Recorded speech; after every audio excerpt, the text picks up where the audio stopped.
Just let me say, right off the bat, it was a bike accident. It's about as accidental as you can get to. Like, Mick wasn't riding around crazy or dodging in or out of traffic, and both of his hands were on the handlebars. His tire just hit a rock, and he went into the back of a passing truck, and that was that. There wasn't a scratch on him. It was a head injury, period. So, this isn't the kind of story where you get to know the main character and you get to like him real well and then he dies. And besides, I can't think of anything worse than using my brother's accident as a tear-jerking climax to some tragic story. I don't want to make you cry. I just want to tell you about Nick. But I thought you should know right up front that he's not here anymore. I just thought that would be fair. Children see the world differently. They see the world through rose-colored lenses made up of soccer games and fart jokes. But those glasses are shattered when tragedy forces Phoebe to grow up too quickly. The loss of her brother Mick leaves her world in shambles, and she must make sense of her new normal. And Mick Hart was here by Barbara Park. I'm only 10 months older than he was.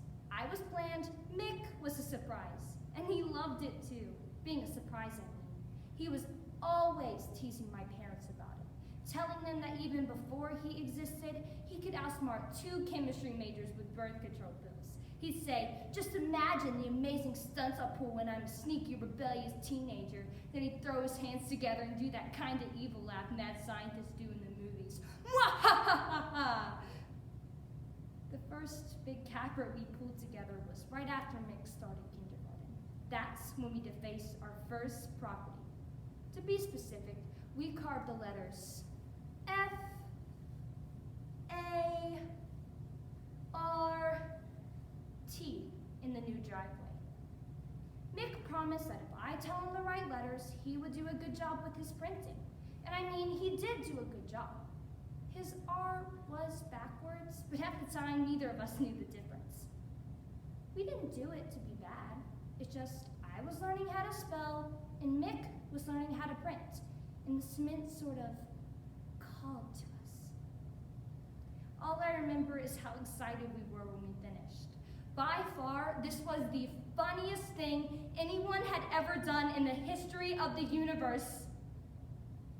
It's amazing how a little fart in a driveway can totally lose its humor when your father sees it. Mick told them a monkey did it. So I stood there and I swore that we had both seen a monkey go into the driveway with a little stick and write the word fart. We ended up going to our rooms for like a week or something, but after a while it became one of those things everyone looks back on and laughs about. We were always getting into trouble, but usually it was for stuff we did together as a team. Because even though it sounds corny and all, when Mick and I weren't fighting, we actually liked each other a lot. I think it's a result of being so close in age, like when Mick was learning how to talk. Mick was great at imitating voices, by the way. I haven't forgotten Mick's voice. I have a weird kind of memory, I think. Like, I never once been able to remember my parents' anniversary in time to get them a present, but I still remember the exact conversation I had with Santa Claus when I was 5. He said, ho, ho, ho. I said, your breath smells. He said, get down. It wasn't much of a chat, but the point is, it happened 8 years ago, and I still remember it like it was yesterday. That's why it doesn't surprise me that I can remember the exact conversation I had with Nick the morning of the accident. I was running sprints at soccer practice when I hear the siren. I stop right away, and I lean forward to see if the ambulance is coming my direction. The ambulance is getting closer to the soccer field now, but instead of speeding past, it seems to be slowing down. Then it slows even more in front of the building. My stomach starts to turn. Then all of a sudden, the gym door flies open, and one of the school secretaries comes rushing out. the old one, except she's running pretty fast, practically sprinting over to my coach. A few seconds later, Coach Brody is running full speed in my direction. I've replayed that scene 100 times in my head since the morning of the accident, but every time I get to the part where Coach Brody's arms go around me, my muscles still tense just like they did that afternoon. Yesterday was the official 1-month anniversary of Mick's death. I used to think anniversaries were for celebrating happy things, but now I know they're just a way of measuring time. I went to soccer practice after school. I didn't feel much like running though. The weird thing is, after soccer practice was over, I didn't want to leave the field. All I wanted to do was to sit on the sidelines and think about Mick. It sounds depressing, but it really wasn't. Here were lots of good memories of Mick. Living so close to the school, we used to go down there all the time and kick the soccer ball around, throw frisbee, or do something.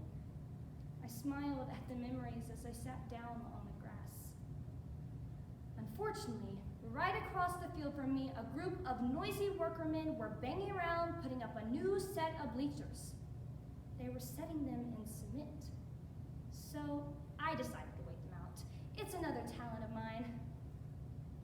It was almost dark when they went home. I still can't believe no one stayed behind to guard the new cement they just poured. I mean, you've got to be nuts leaving wet cement unguarded at a school. Especially if there's an 8th grade girl who's been sitting across the field watching you all afternoon, and she's already spotted a little stick sitting next to her, which was weird because there was not a tree anywhere near the school. It can give you the shivers if you think about it too much. The stick was just the perfect size too, small enough to do a neat job, but strong enough to carve the letters deep into the cement forever. That's what's so great about cement, you know, the forever part, I mean. I was totally calm when I did it. I just bent down, walked over, and printed the letters as neat and as clear as they could be. Mick, heart, was